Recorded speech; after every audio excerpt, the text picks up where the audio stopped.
Here's a question I've seen all over. Is The Empire Strikes Back or Revenge of the Sith better?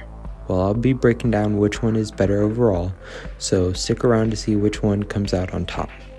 Starting off with The Empire Strikes Back, it's a classic. This movie arguably is the one most heavily quoted of all the Star Wars movies. Oh, it's beautiful. It's a movie where the good guys lose, like they don't win at all in this movie. There's no happy ending. I mean, they've got their lives and all, but they didn't win. So you know the title fits. I recently rewatched it, and God, is it a marvelous movie. I mean, the story is amazing, and you get thrown into this cool chapter of the Civil War between the rebels and the Empire. The gang gets separated from the Rattle on Hoth, and then Luke goes to train with Yoda, while Han, Leia, Chewie, and the droids are running from the Imperials, which culminates in a duel between Luke and Vader, where Luke learns of his family lineage. Like I said before, this movie isn't uplifting. The good guys barely escape with their lives. Of course, some are missing limbs and others are left frozen in carbonite, plus their entire base got raided and destroyed, but you know, they got to live to fight another day. Yes, I did put a Star Wars The Clone Wars reference in there. Live to fight another day, boys. Live to fight another day. But yeah, this movie isn't particularly happy, which I think gives it more gravity, because usually in other movies, and not just Star Wars, the good guys win and get almost everything. So to see the good guys get a good beating is a nice change of pace. Now, where I have to take a dig at this movie is with the visuals, because it takes a hit in that department. It really sucks to have to say it, but the movie is very behind modern visual effects. And it's not its fault, but it's just time. You know, you can't beat time. I mean, if you look around, you can see the paintings in some scenes or how certain vehicles were models. It also comes out in the duel as well, like there's not much movement. I mean, it looks like a fight between an inexperienced fencer and a sword fighter versus an inexperienced sword fighter. Now, granted, Vader wasn't trying to kill Luke, I do recognize, so he wasn't going all out, but still the fighting is a bit stiff is how I'd put it. The duel was good for the story, but just doesn't hold up to some of the more modern visual effects. On the topic of cinematography, I didn't have any problems with the acting. It all felt natural and everything, so it definitely gets an A+ for that. I'd also have to say that the wow factor of the big revelation that Vader is Luke's father doesn't really translate too much to me. Like, I understand how big and important this is, yes, but it doesn't have the same punch or impact if I saw it in theaters, is how I'd have to put it. So when people, usually older people like my dad and other kids who grew up with these movies, I just don't have the, you know, quote unquote nostalgia factor, is how I'd put it. So overall, everything about the movie was amazing except for the visuals. The story, the characters, the acting, everything was outstanding. Now on to Revenge of the Sith. Revenge of the Sith is a masterpiece, but it too has flaws. The first thing you notice with Revenge of the Sith is the graphics. I mean, the entire first act takes place with the Battle of Coruscant, which is that massive space battle.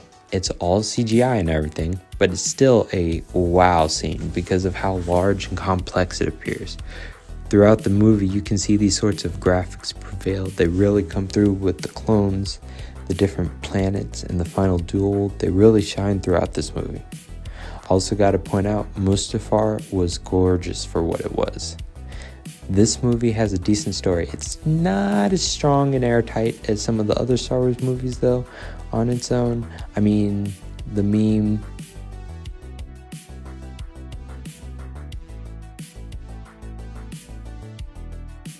is essentially not wrong when this movie first came out.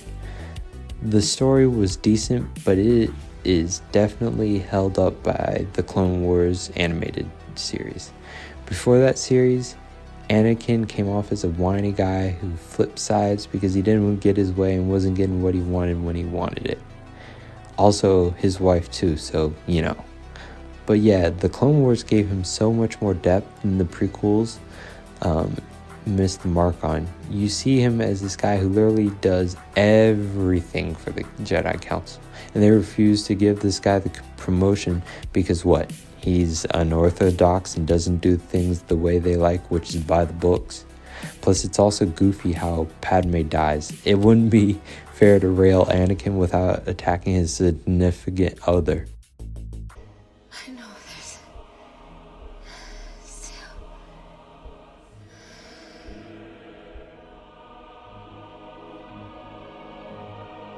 Again, Revenge of the Sith came out when I was too little to understand, so I don't know how much quote-unquote hype there was, but I know that the prequels were basically frowned upon until recently.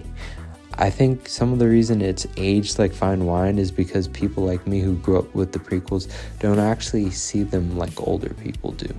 Memes have also definitely helped as well, because I see that the community has largely changed its opinion on Revenge of the Sith.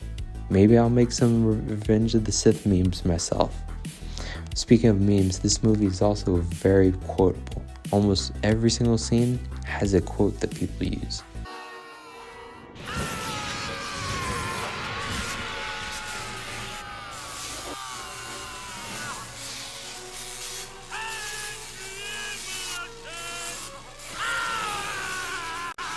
It's over, Anakin! I have the high ground! You underestimate my power! Don't try it!